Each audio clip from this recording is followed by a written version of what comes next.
Bayangkan kamu sedang tertidur sangat lelap, tapi kali ini kamu tidak akan pernah bangun lagi di dunia.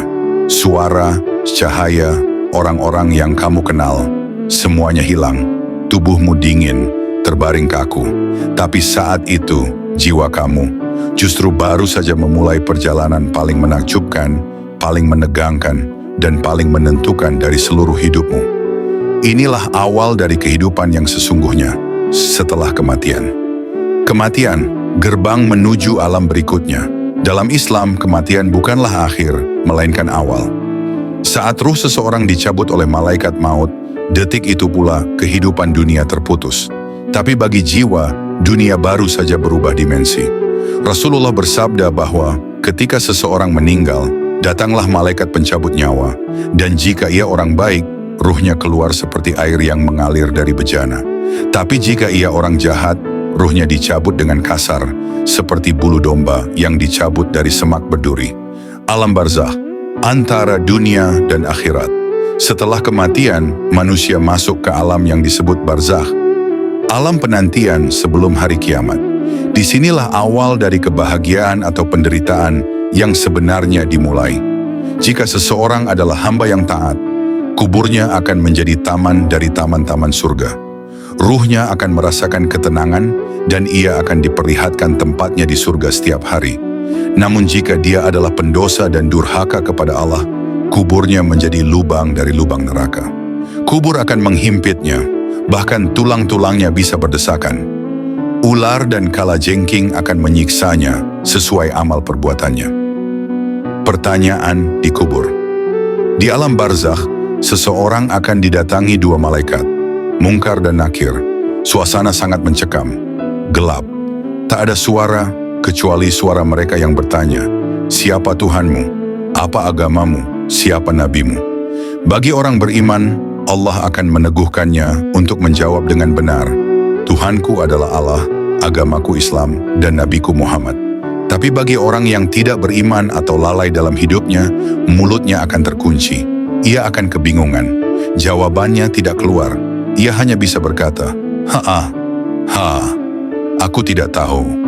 Menunggu kiamat. Setelah itu, ruh akan tetap berada di barzakh hingga datangnya hari kiamat. Ada yang dalam kenikmatan, ada pula dalam siksaan. Ruh para syuhada bahkan bisa terbang bebas di surga dalam bentuk burung hijau. Sedangkan ruh orang zalim bisa menjerit-jerit di alam kubur tanpa seorang pun dari dunia yang bisa mendengarnya. Hari kiamat, kehancuran total dan kebangkitan umat manusia. Ketika kiamat tiba, sangkakala akan ditiup oleh malaikat Israfil. Gunung-gunung beterbangan, laut meluap, bintang jatuh, dan seluruh kehidupan hancur. Semua makhluk mati. Kemudian setelah waktu yang hanya Allah yang tahu, sangkakala ditiup sekali lagi. Dan saat itu, seluruh manusia dibangkitkan dari kuburnya. Bayangkan, kamu terbangun dari tidur panjang ribuan tahun. Tubuhmu dibentuk ulang oleh Allah dari tulang ekormu yang terakhir. Tanah berguncang. Kamu berdiri, telanjang, takut, bingung, dan panik. Begitu pula miliaran manusia lainnya. Semua dikumpulkan di satu padang luas, padang mahsyar. Padang mahsyar adalah pengadilan Allah yang sempurna. Di padang mahsyar, matahari didekatkan hanya sejengkal di atas kepala. Manusia berkeringat sesuai amal mereka. Ada yang keringatnya sampai mata kaki, dada, bahkan tenggelam di dalamnya. Kitab-kitab catatan amal mulai berterbangan. Tangan kanan atau kiri yang akan menerima, tergantung amal hidupmu. Allah akan menghisap seluruh perbuatan kita. Bukan hanya amal besar, tapi juga niat, bisikan hati, dan kata-kata yang pernah terucap. Bahkan debu keikhlasan akan ditimbang. Penimbangan amal, mizan dan telaga Rasulullah. Timbangan atau mizan akan diletakkan. Amal baik dan buruk ditimbang dengan keadilan sempurna. Bagi mereka yang amalnya lebih berat ke arah kebaikan, wajahnya berseri. Tapi bagi yang lebih berat dosanya, wajah mereka gelap dan penuh ketakutan. Kemudian umat Nabi Muhammad diberi kesempatan untuk minum dari telaga Al-Kautsar. Sekali minum, tidak akan haus selamanya. Tapi ada juga yang diusir dari telaga itu, karena setelah Nabi wafat, mereka berpaling dari ajaran Islam. Syafaat in jembatan Syirat. Rasulullah akan memberi syafaat, pertolongan, kepada umatnya yang beriman. Tapi tetap, semua harus melewati jembatan Syirat. Jembatan setipis rambut dan tajam seperti pedang yang terbentang di atas neraka. Orang beriman melewatinya secepat kilat atau angin, tapi orang munafik dan berdosa akan tergelincir dan jatuh ke dalam neraka. Surga dan neraka, tempat terakhir dan abadi. Akhir dari perjalanan ini adalah surga atau neraka. Surga, tempat penuh kenikmatan, tidak ada kesedihan, tidak ada rasa sakit, hanya kebahagiaan abadi bersama Allah dan para nabi.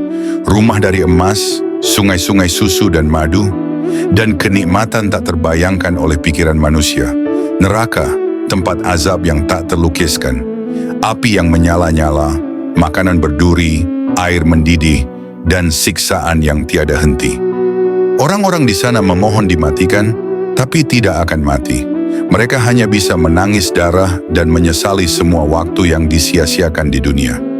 Saudaraku, semua ini bukan dongeng. Ini nyata dan akan kita hadapi. Satu-satunya hal yang bisa menyelamatkan kita adalah amal hari ini. Kita masih hidup, masih bisa salat, masih bisa bertobat, masih bisa memberi.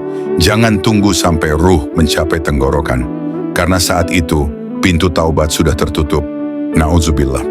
Pertanyaannya sekarang, jika malam ini kamu dipanggil pulang, sudah siapkah kamu menghadapi kehidupan setelah mati?